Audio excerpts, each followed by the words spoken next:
I admire him because I feel he was single-minded and very brave in very difficult times to be like that.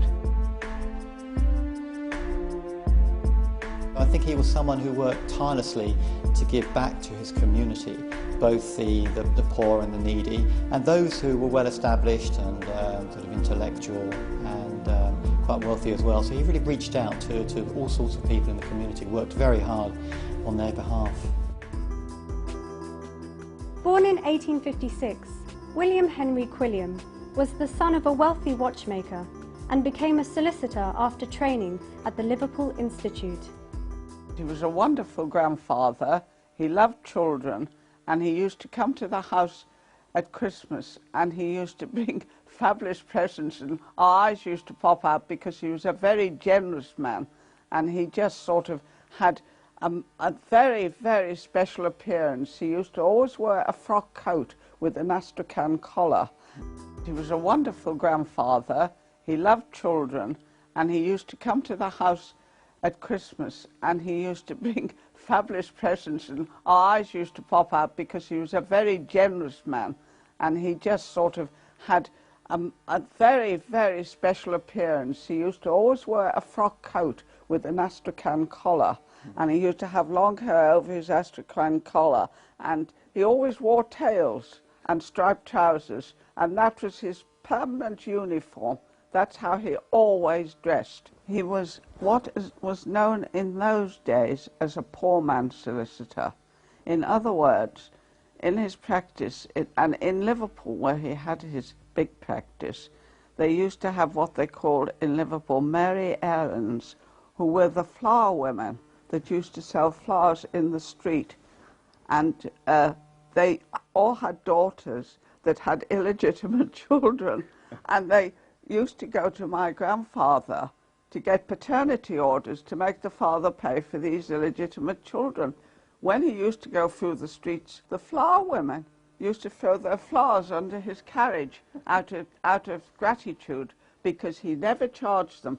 They used to come to him and they used to say, "Will you take a paternity order for my daughter?" And they used to say to him, "We haven't got any money." And my grandfather said, "Well, what have you got?" And they'd hold their hand out and there'd be a shilling in the middle of their palm. And he'd say, "No, you keep that, but I'll take your case." But life as a lawyer took its toll on Quilliam, and in 1882 he travelled to Morocco and Algeria, and it was there that his fascination with Islam began. At the age of 31, he reverted to Islam and took the name Abdullah. Returning to Liverpool, Abdullah began to spread Islam among the masses as Sheikh Abdullah Quilliam. And it was then that he really engaged with the British white community in Liverpool and brought them to the faith as well. He was able to explain, express Islam in terms that they understood, that was important to them in terms of their own culture, their own principles, their own values. Abdullah Quilliam was a foresighted individual that engaged with his community regardless of whether it was Muslim or non-Muslim. Very simply, there were not many Muslims around, and of course the local Christian communities were up in arms, and there were a lot of press criticism. Even then, nothing new, I suppose. Those are the key challenges, but I think more importantly, the biggest challenge they faced was to keep up with their faith, practice it. They were quite bold in sharing it with others, so I don't think they were very shy about it. So those were the challenges. He was very brave, and he threw all convention to the wind, and he just sort of did his own thing. He was certainly his own person, and he just didn't care. I mean, he was criticized and they used to throw stones at him. He didn't bat an eyelid. He just carried on with what he personally believed in and wanted, and that was that.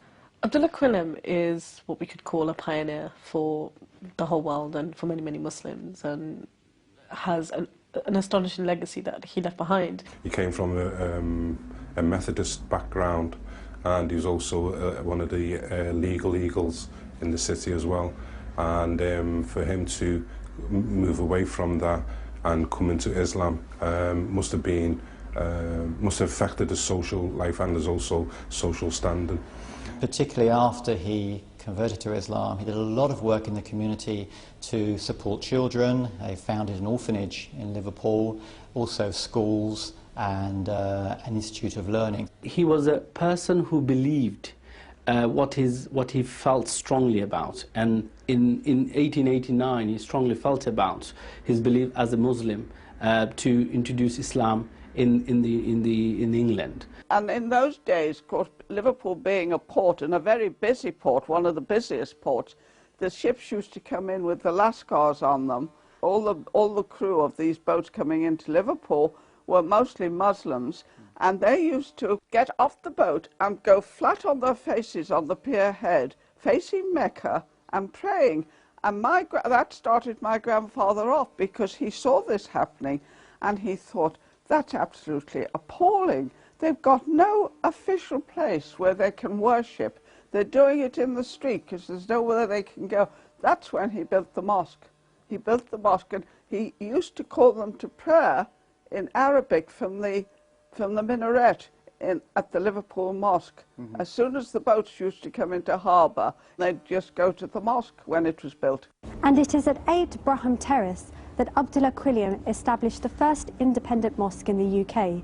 Currently the building is in an abandoned state, but we are joined by Dr. Muhammad Akbar Ali, the chairman of the Abdullah Quilliam Society, who will be taking us a tour of the building and showing us the potential for restoration of the building.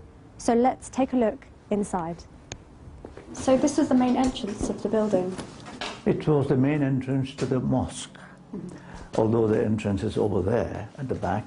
But this had an archway with a crescent and a star, which probably you'll see in the magazine's photographs that were taken at that time. Unfortunately, a lot of it has been removed from here now, but that was the main entrance to the prayer hall. So you mentioned Abdullah Quilliam being a solicitor and his involvement in many publishing works. So let's go and find out where he conducted these publishings. Right, certainly. So Abdullah Quilliam as a solicitor, that was his profession. But what were some of his other literary accomplishments? Well, yes, he was very fond of writing and also of making speeches, because that was one of his ways of convincing people of the truth he had discovered himself. And of course, one of the publications, main publication, was the Crescent. In Amel, we decided to take the Crescent newsletters. The Crescent was Abdullah Quilliam's newsletters that he produced that were a record of his time. And we decided to reproduce articles from them every month in Amel that was from a month, the same month. So if it was January 18, whatever, we would produce it January in now 2008. And we decided to do this because it was a great reflection of British Islam going back almost 200 years ago. And it's this fantastic insight, window, if you like, onto this community that was very engaged with its local community. We wanted to show what that community was like before really the war, the First World War, completely tore that community asunder, and it was never seen again, really. As you know, Abdullah Quilliam was a very, very charismatic figure. And in 1908, he had to go to Turkey because he had a very close relationship with the Sultan of Turkey. And I think it was mainly political reasons why he had to go there. And he spent quite some time, a number of years, away from the base, which was here in Liverpool. During that period, unfortunately, a lot of people who had become Muslims under his influence and who were still remain Muslims because of him, they gradually left the community and dispersed throughout England. But fortunately, a lot of them went to Woking, which was the other contemporary mosque in England at that time, and they settled there. And when Abdullah Quilliam returned from Turkey after a long period, he found that the community he had established has disappeared. And he found that most of them had gone to Woking. So he also joined them in Woking. The center of Islam, which was established in Liverpool, shifted its center to the south of England in Woking. Why is it important that this center is restored? Well, what can we do to help? It is so important because it is the legacy of a genuinely indigenous British Muslim. And since we have decided to stay in this country, it is our duty to hold up that heritage and maintain it as far as we can. And that is why we are striving very hard to get some funding so that we can restore the reputation of Liverpool